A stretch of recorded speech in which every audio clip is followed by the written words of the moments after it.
Hola a todos, bienvenidos a este que es el noveno video en la serie de la lógica de lo absurdo o la odología filosófica.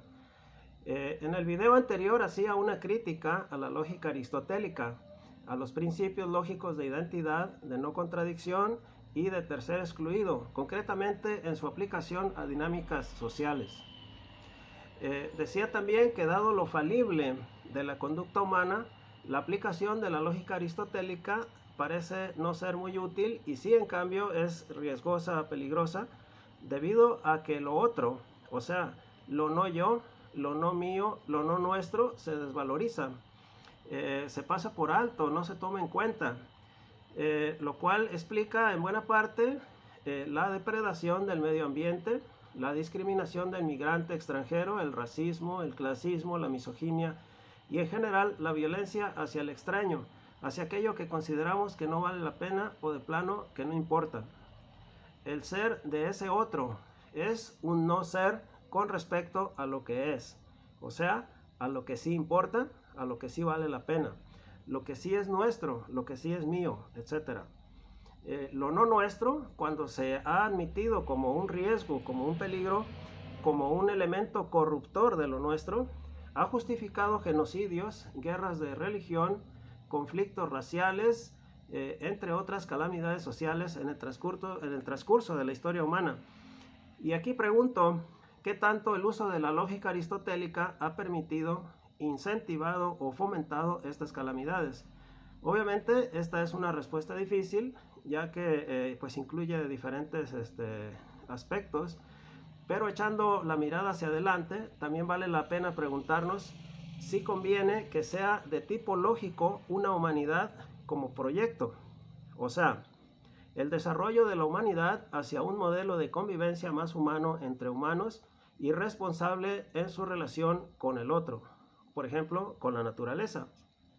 Conviene que el hombre sea un ser lógico en el sentido de admitir y seguir admitiendo los principios de la lógica aristotélica en sus relaciones sociales. ¿Y qué hay del modelo lógico hegeliano? ¿Será más útil o menos riesgoso? Comienzo por resaltar algunas similitudes y diferencias entre el modelo lógico aristotélico y el modelo lógico hegeliano. De inicio, Hegel advierte que su lógica es aplicable a los aspectos formales de la realidad, esto es, a las reglas o los principios que subyacen a lo real. También resalto que para Hegel lo real es lo racional o lo que tiene que ver con los conceptos de razón. Por lo tanto, la aplicación de la lógica hegeliana a hechos concretos no se justifica del todo, sino que su utilidad, como ya se dijo, es la de fungir como una especie de marco regulatorio o regulativo. Así, vale decir que en la lógica de Hegel se refuerza la necesidad de integrar conceptos como el ser en sus diversas formas, el no ser o aquello que niega al ser de manera interna, la verdad, la cantidad, la cualidad, la relación, la modalidad. La lógica de Hegel abreva mucho de la filosofía kantiana, ya sea para corroborarla, para replantearla o para negarla. En su libro titulado La ciencia de la lógica, Hegel llama la atención al verbo es, cómo se usa en las oraciones del tipo la cosa es esto o aquello, o la cosa está aquí o está allá, o está de esta manera o está de otra. La palabra es sirve de diversas maneras. En principio alude a la existencia, a la presencia en un lugar o modo, pero también a la esencia del sujeto, si bien de manera muy abstracta, como cuando decimos, por ejemplo, la casa es. Además, sirve como igualador entre lo que es previo y lo que es posterior a la palabra es. Por ejemplo, si decimos el resultado de sumar 5 y 7 es igual a o es 12. Sirve también para agregar determinaciones al ser del sujeto. Cuando decimos la casa es grande o la casa es roja, aquí no se implica que lo rojo o lo grande sean lo mismo que casa, sino que mueven al sujeto casa y lo alejan de una indeterminación, ya que por el contrario le suman determinación. O sea, le suman características o predicados que permiten formarnos una idea más concreta del sujeto. Si decimos la casa es roja, no solo decimos que la casa es como lo rojo en sentido de su color, sino que esto nos permite distinguir de una casa de otras pintadas de otros colores. Para Hegel, no es correcto decir la casa es roja, sino que lo mejor sería decir que la casa, en tanto que su color exterior es parecido o similar al color rojo, entonces es roja.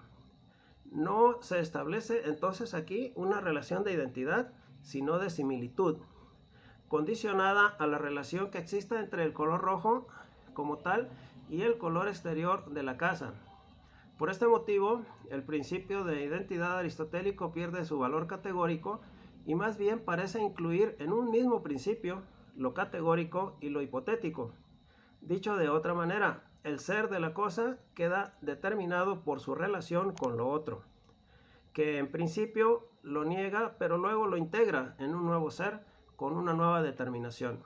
Esta negación es interna, pero de esto ya lo hablaremos después.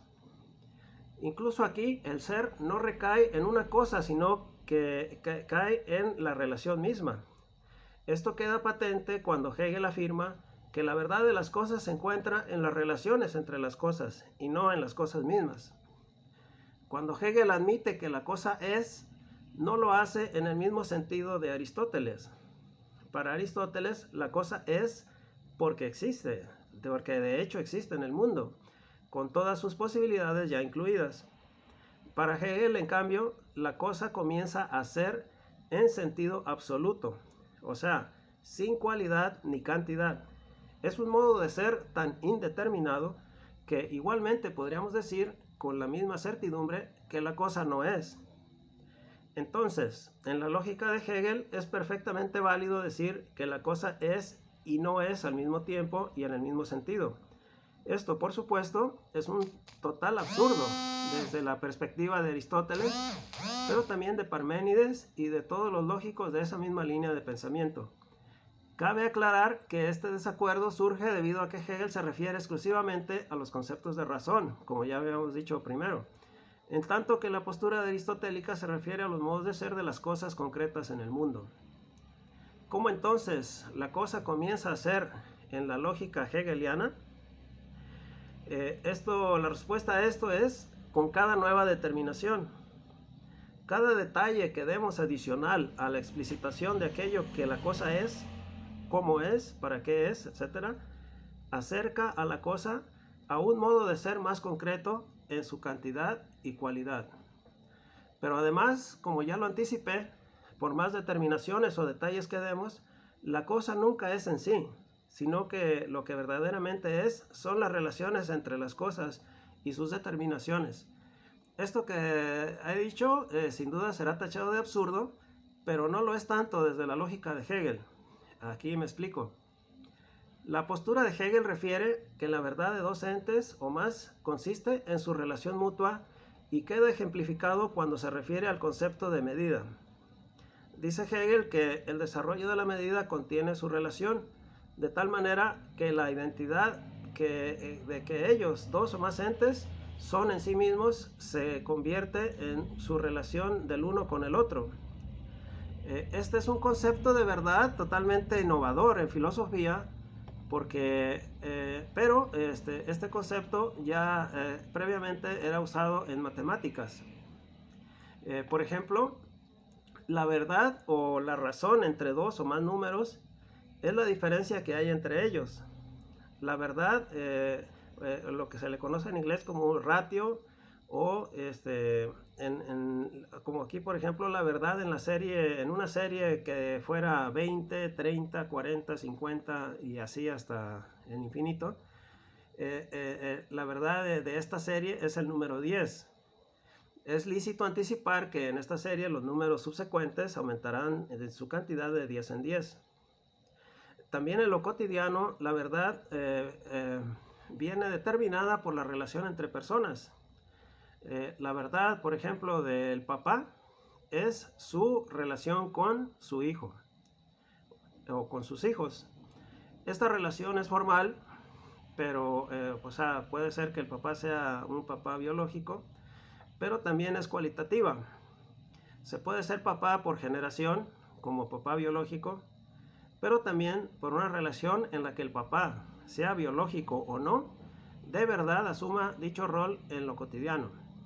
Dado que este rol de ser papá es básicamente una convención social particular para cada cultura y cada época, no adquiere el adjetivo de verdadero en el mismo sentido que las formalidades lógicas matemáticas. En estas, lo verdadero es absoluto, pero en lo social es más bien algo verídico, como verdad aceptada socialmente y con significado fáctico útil para definir una identidad.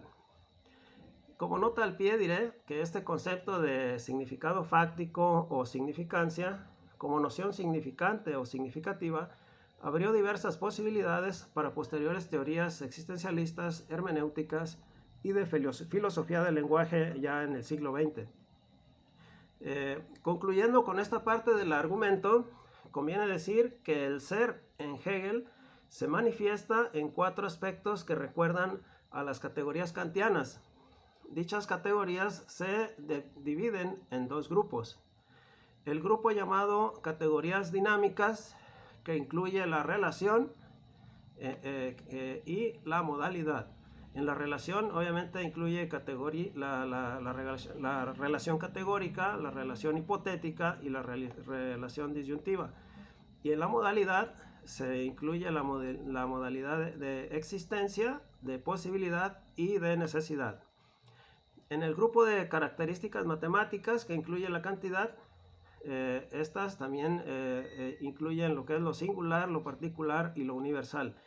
Y en las categorías de cualidad se incluye la realidad, la negación y la limitación, o lo que Hegel llama medida. Las dinámicas aplican al ser en lo general, mientras que las categorías matemáticas aplican a lo concreto del ser. En el siguiente video continúo con este argumento y bueno, por el momento les deseo que estén bien y les mando un saludo. Hasta luego.